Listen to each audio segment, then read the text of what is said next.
ഫെബ്രുവരി 28-ന് ആരംഭിച്ച യുദ്ധമാണ് ഇപ്പോൾ മാർച്ചും ഏപ്രിലും കഴിഞ്ഞ് മെയ് മാസത്തിലെത്തി.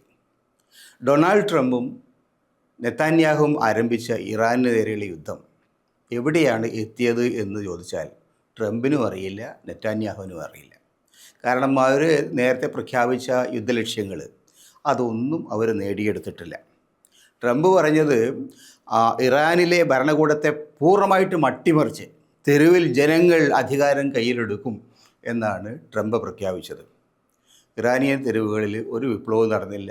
ഇറാനിലെ ഭരണാധികാരി മാറി, പുതിയ ഭരണാധികാരി വന്നു, പുതിയ നേതാക്കൾ വന്നു. പൂർണ്ണമായിട്ടും ഇറാനിലെ ഭരണകൂടം അവരുടെ സ്വന്തം നിയന്ത്രണത്തിൽ നിൽക്കുകയാണ്.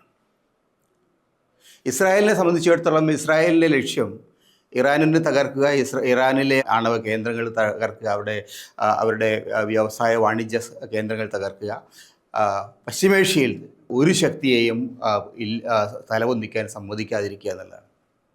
ഇപ്പം എന്താ അവസ്ഥ? ഇപ്പോഴത്തെ അവസ്ഥയിൽ ഈ രണ്ട് കൂട്ടരുടെയും അജണ്ടകൾ നടന്നില്ലെന്ന് മാത്രമല്ല, ലെബനാന് നേരത്തെ ഇസ്രായേൽ ഏകപക്ഷീയമായിട്ട് ആരംഭിച്ച യുദ്ധം, ആ യുദ്ധം പോലും അവർക്ക് നിർത്തിവെക്കേണ്ടി വന്നു. കാരണം ലെബനാന് നേരെയുള്ള യുദ്ധം തുടരുന്ന കാലത്തോളം ഇറാൻ മറ്റ് രാജ്യങ്ങൾക്ക് നേരെ, അമേരിക്കയുടെ സഖ്യകക്ഷികൾക്ക് നേരെ നടത്തുന്ന ആക്രമണം തുടരും എന്ന് പ്രഖ്യാപിച്ചപ്പോൾ ട്രംപ് നെതന്യാഹുവിനെ വിളിച്ചു പറഞ്ഞു, പരിപാടി നിർത്തിക്കൊള്ളാൻ പറഞ്ഞു. അവരെ ഈ യുദ്ധത്തിൽ നിന്ന്, അത്തരത്തിൽ ആക്രമണങ്ങളിൽ നിന്ന്, അത്തരത്തിൽ അതിക്രമത്തിൽ നിന്ന് പ്രോഹിബിറ്റ് ചെയ്തു, പൂർണ്ണമായിട്ടും തടഞ്ഞു എന്നാണ് അദ്ദേഹം സോഷ്യൽ മീഡിയ പ്രഖ്യാപിച്ചത്. അതായത് ഈ യുദ്ധത്തിൽ ആരാണ്, എന്താണ്, എന്തിനു വേണ്ടിയാണ് ഒന്ന് ആർക്കും ഒരു പിടിയുമില്ല. ട്രംപും നെതന്യാഹുവും കൂടി നേരത്തെ കൂടിയാലോചിച്ചു, ഇറാനെ തകർക്കണം എന്ന് തീരുമാനിച്ചു. ഇറാനെ തകർക്കുന്ന കാര്യത്തിൽ രണ്ട് കൂട്ടരും തമ്മിൽ ഐക്യമുന്നണിയാണ്. പക്ഷേ യുദ്ധം ആരംഭിച്ച് കഴിഞ്ഞപ്പോൾ ട്രംപ് നോക്കുമ്പോൾ ട്രംപിൻ്റെ കാശ് കണ്ടമാനം ചിലവായി കഴിഞ്ഞു. ഏതാണ്ട് $25 ബില്യൺ അമേരിക്കക്കാരൻ്റെ നികുതി പണം ഈ 2-2.5 മാസത്തിനിടയിൽ പൊടിഞ്ഞ് ചവിടുപൊടിയായി കഴിഞ്ഞു എന്നാണ് അമേരിക്കൻ കോൺഗ്രസിൽ കഴിഞ്ഞ ദിവസം പെൻറ്റഗൺ നൽകിയ കണക്കുകൾ പറയും. $25 ബില്യൺ യുദ്ധച്ചെലവ് ഇതിനകം തന്നെ വന്നു കഴിഞ്ഞു. അമേരിക്കയുടെ മിസൈൽ ശേഖരം, ആ ശേഖരം വലിയ ശക്തിയുള്ള ശേഖരമാണ്. ലോകത്തെ ഏറ്റവും കരുത്തുള്ള മിസൈലുകളുള്ള ശേഖരമാണ്. പേട്രിയറ്റ് പോലെയുള്ള മിസൈലുകൾ, അതെല്ലാം അതിൻ്റെ ശേഖരം കൂടുതൽ ശോഷിച്ചു കഴിഞ്ഞു. എന്താ കാരണം?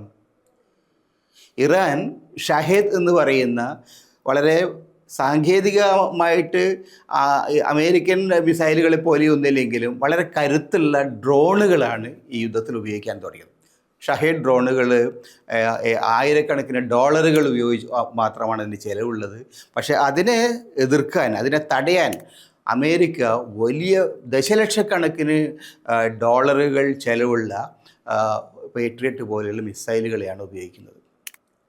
അപ്പോൾ യഥാർത്ഥത്തിൽ ഈ യുദ്ധം ഒരു ഡേവിഡ് വേഴ്സസ് ഗോലിയാത്ത്, ദാവീദും ഗോലിയാത്തും തമ്മിലുള്ള യുദ്ധം മാതിരിയാണ് സംഭവിച്ചിരിക്കുന്നത്. ഗോലിയാത്ത് ഭയങ്കര ശക്തനാണ്. അതീവ കരുത്തുള്ള ഗോലിയാത്തിനെ ബുദ്ധിമാനായ ദാവീദ് തകർത്ത് തരിപ്പണമാക്കി എന്ന് ബൈബിളിലൊരു കഥയുണ്ട്. തീർച്ചയായും ബൈബിളിൽ ഈ പറഞ്ഞ കഥ ട്രംപോ അല്ലെങ്കിൽ നെതന്യാഹോ വേണ്ട വിധം മനസ്സിലാക്കിയിരിക്കാൻ ഇടയില്ല. അതിൻ്റെ യഥാർത്ഥ അർത്ഥം മനസ്സിലാക്കിയിരുന്നെങ്കിൽ തങ്ങൾ രണ്ട് ലോകശക്തികളും തന്ന് ഇറാനെ പോലൊരു രാജ്യത്ത് തകർക്കും എന്ന് പറയുമ്പോൾ അത് അത്ര എളുപ്പമാവില്ല എന്ന് അവരറിയേണ്ടതായിരുന്നു. കാരണം ഇറാൻ അങ്ങനെയുള്ളൊരു രാജ്യമാണ്. ഇറാന് ആ തരത്തിലുള്ളൊരു ശേഷിയുണ്ട്, ദീർഘകാലത്തെ രാഷ്ട്രീയ പാരമ്പര്യമുണ്ട്, സംസ്കാരമുണ്ട്, ജനതയുണ്ട്. അപ്പോൾ അതിലേക്ക് നോക്കിക്കഴിഞ്ഞാൽ ഇപ്പോൾ നമ്മൾ കാണുന്നത്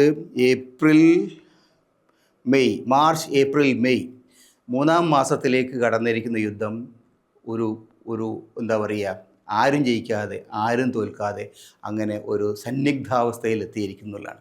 എന്നാൽ പിന്നെ യുദ്ധം അവസാനിപ്പിച്ച് കളയാം എന്ന് ഒരു ചർച്ചയ്ക്ക് ട്രംപ് തയ്യാറായി. പക്ഷേ യുദ്ധം അവസാനിപ്പിക്കാനുള്ള ചർച്ചകൾ പോലും മുന്നോട്ട് കൊണ്ടുപോകുന്നതിന് അവർ പരാജയപ്പെടുകയാണ്. കാരണം അമേരിക്ക ഉന്നയിക്കുന്ന ഈ അമിതമായിട്ടുള്ള ആവശ്യങ്ങളൊന്നും ഞങ്ങൾക്ക് സ്വീകാര്യമല്ല എന്ന് പറഞ്ഞുകൊണ്ട് ഇറാൻ്റെ വിദേശകാര്യമന്ത്രി ചർച്ചയ്ക്ക് വേദിയായിരുന്ന പാകിസ്ഥാനിൽ നിന്ന് റഷ്യയിലേക്ക് പോയി.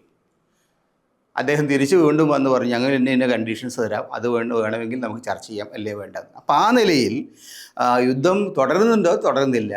എന്നാൽ യുദ്ധം നടക്കുന്നുണ്ടോ നടക്കുന്നില്ല എന്ന മട്ടിലുള്ള ഒരു സന്നിഗ്ധാവസ്ഥയിലാണ് ഇന്ന് ഇപ്പോൾ ഇറാൻ യുദ്ധം നടക്കുന്നത്. ഞങ്ങൾ വീണ്ടും ആക്രമിക്കും എന്നൊക്കെ ചിലർ പറയുന്നുണ്ട്. ഇറാനെ സംബന്ധിച്ചിടത്തോളം അവരുടെ നാശനഷ്ടങ്ങൾ പരമാവധിയായി കഴിഞ്ഞു. പക്ഷേ അത്തരം നാശനഷ്ടങ്ങൾ നേരിടാനുള്ള അതിനെ തൃണവൽഗണിക്കാനുള്ള ശേഷി അവർക്കുണ്ട്. കാരണം അവർ യുദ്ധം ചെയ്യുന്നത് അവരുടെ നാടിൻ്റെ വിമോചനത്തിന് വേണ്ടിയിട്ടാണ്.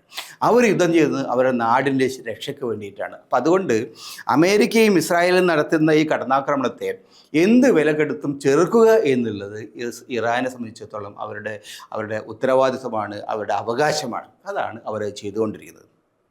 അപ്പോൾ അങ്ങനെയൊക്കെ നോക്കുമ്പോൾ ഇപ്പോൾ വിദഗ്ധന്മാർ പലരും ചൂണ്ടിക്കാണിക്കുന്ന ഒരു കാര്യം, ആർക്കാണ് ഈ യുദ്ധം കൊണ്ട് നേട്ടം കിട്ടിയത്?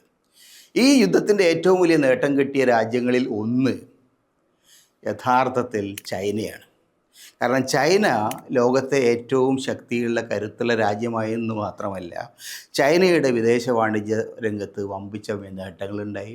ചൈനയുടെ ഊർജ്ജ വിഭവങ്ങൾ അവർക്ക് പരമാവധി ഉപയോഗിക്കാൻ കഴിയുന്നുണ്ട്. ലോകത്തിൻ്റെ പല ഭാഗത്തുനിന്നും പുതിയ സ്രോതസ്സുകൾ അവർ കണ്ടെത്തുന്നു. ഷീ ജിൻപിങ് ലോകത്തെ ഏറ്റവും കരുത്തനായ ഒരു നേതാവായിട്ട്, ഡിപ്പെൻഡബിൾ ആയിട്ടുള്ളൊരു നേതാവായി ഉയർന്നു വന്നു കഴിഞ്ഞു. രണ്ടാമത്തെ ഏറ്റവും വലിയ നേട്ടം കിട്ടിയ രാജ്യം റഷ്യയാണ്. ഉക്രൈനുമായ യുദ്ധത്തിൻ്റെ സമയത്ത് റഷ്യയെ തകർക്കാൻ വേണ്ടി നടന്ന ഈ ട്രംപ് റഷ്യൻ എണ്ണ ആര് വേണമെങ്കിലും വാങ്ങിച്ചോളൂ, എത്ര കാശ് എത്ര സമയത്ത് എത്ര വേണമെന്ന കാലം വാങ്ങിച്ചോളൂ എന്ന് പറയേണ്ടി വന്നു. കാരണം എന്താണ്?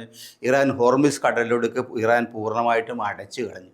അത് അടച്ചതോടുകൂടി ലോകത്ത് എല്ലായിടത്തും എണ്ണ വില വല്ലാതെ അങ്ങോട്ട് കയറി.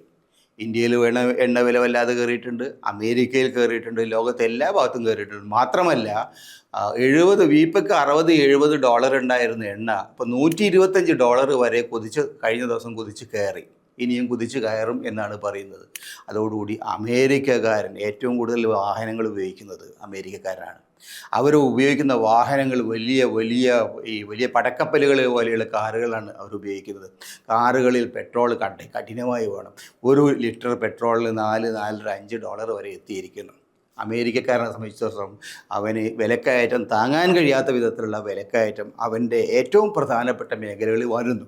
അപ്പോൾ അതുകൊണ്ട് റഷ്യക്ക് ഇത് വലിയ നേട്ടമാണ്. കാരണം റഷ്യൻ എണ്ണ വാങ്ങാൻ ഇഷ്ടംപോലെ ആളുണ്ട്.